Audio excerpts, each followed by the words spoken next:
પ્રાર્થના સંદેશ ન્યૂઝમાં આપનું સ્વાગત છે। ખોરાક અને ઔષધ નિયમન તંત્ર દ્વારા બનાસકાંઠા જિલ્લાના કાણોદર ખાતે શ્રીમૂલ ડેરી અને નમસ્તે ફૂડ પ્રોડક્ટ્સમાં રેડ કરી અખાદ્ય જથ્થો જપ્ત કરાયો।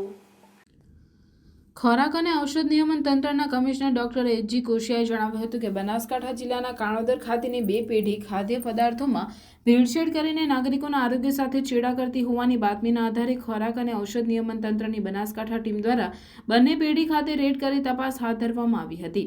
તપાસ દરમિયાન બંને પેઢીમાં મળી 53 લાખની કિંમતનો 8,200 કિલોગ્રામ શંકાસ્પદ જથ્થો જપ્ત કરી આગળની કાર્યવાહી હાથ ધરવામાં આવી છે।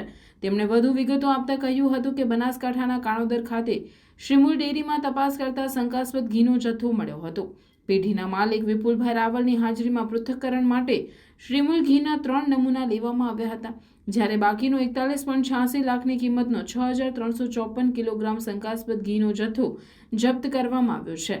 તેવી જ રીતે કાણોદર ખાતે નમસ્તે ફૂડ પ્રોડક્ટ્સમાં રેડ કરતા ત્યાં પણ શંકાસ્પદ ઘીનો જથ્થો મળ્યો હતો, તેમજ પેઢીના માલિક વગર પરવાને ઘીનું ઉત્પાદન કરતા હોવાનું જણાવ્યું હતું। પેઢીના માલિક ફિરોઝ હૈદર અઘારિયાની હાજરીમાં નમસ્તે ઘીના 6 નમૂના લેવામાં આવ્યા હતા, જ્યારે બાકીનો 10.82 લાખની કિંમતનો 1754 કિલોગ્રામ જેટલો શંકાસ્પદ ઘીનો જથ્થો જપ્ત કરવામાં આવ્યો છે। આ ખાદ્ય પદાર્થો બિન આરોગ્યપ્રદ હોવાથી લીધેલા નમૂનાનું પૃથ્થકરણ અહેવાલ આવ્યા બાદ કાયદેસરની કાર્યવાહી કરવામાં આવશે તેમ તેમણે ઉમેર્યું હતું।